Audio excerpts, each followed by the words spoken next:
Y precisamente el sector trabajador está a la espera del anuncio del incremento al salario mínimo. Linda Brand nos tiene los detalles en el siguiente informe. La clase obrera del país ha manifestado que el salario mínimo debe de oscilar entre 700 y $1.000 debido a el aumento del costo de la canasta básica y servicios básicos como la energía eléctrica. En enero será el Poder Ejecutivo quien fije el porcentaje del aumento del salario mínimo debido a que el sector trabajador y los empresarios no lograron ponerse de acuerdo. Debería ser de $1.000. ¿Por qué? Mire, la canasta básica está rondando prácticamente como $800 al mes. Entonces, fuera de la luz, fuera del pasaje, que incluye que es la gasolina, mínimo $1.000. 700, 800. Como 800. ¿Por qué? Muy caro todo, demasiado.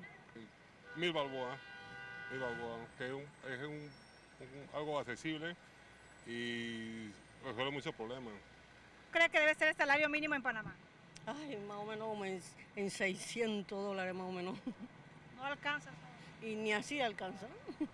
Como en 700 más o menos. Debería. Bueno, $900, porque la vida está muy cara, sí. Según informes del Instituto Nacional de Estadísticas, el porcentaje de trabajadores asalariados con sueldos menores de $400 es de agricultura 63%, construcción 29%, industria 12% y comercio 12%.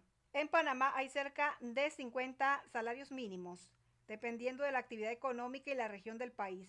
En enero tenemos nuevo salario mínimo. ¿Cómo cuánto cree que debe ser el salario mínimo en Panamá? El salario mínimo debe ser mucho mejor del que tenemos, más elevado, porque aquí entra mucho dinero y mucho dinero que se pierde y no lo dice. Por eso el salario mínimo debe superar a lo que tenemos. Como 1.800. 1.800 por allá que debemos de ganar bastante. Estamos ganando una miseria en la lotería, 10%, nada. ¿Debe ser el salario mínimo en Panamá? 800 balboas, mínimo. Yo pienso que la vida está muy cara.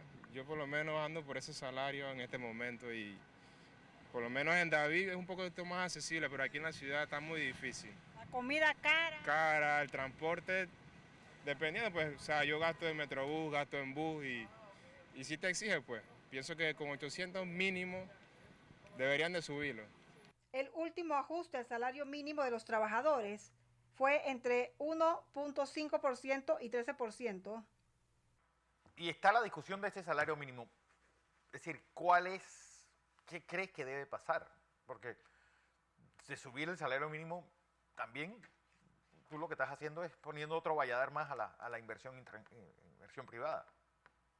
Sí, correcto. Va a ser una decisión política, como típicamente es, ¿no? Nunca se ponen de acuerdo, y siempre es una decisión política.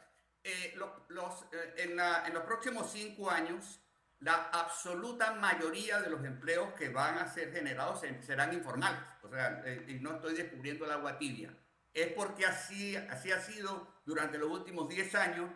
En la pandemia se mantuvo, digamos, mirando el informe laboral más reciente del INEC, hoy tenemos 20.000 asalariados menos y 36.000 funcionarios más que antes de la pandemia. O sea, hoy tenemos 20.000 asalariados menos que antes de la pandemia y 26.000 asalariados menos que hace 10 años. Definitivamente, el empleo asalariado es una especie en extinción, se está contrayendo, pero sin embargo sí hay que reconocer que hay un tema de justicia para los trabajadores particularmente que tienen salarios muy bajos, ¿no? El último aumento del salario mínimo fue en enero del 2021. El Poder Ejecutivo decretó incremento en el salario base de los trabajadores solo para las actividades económicas que mostraron un crecimiento luego de la pandemia.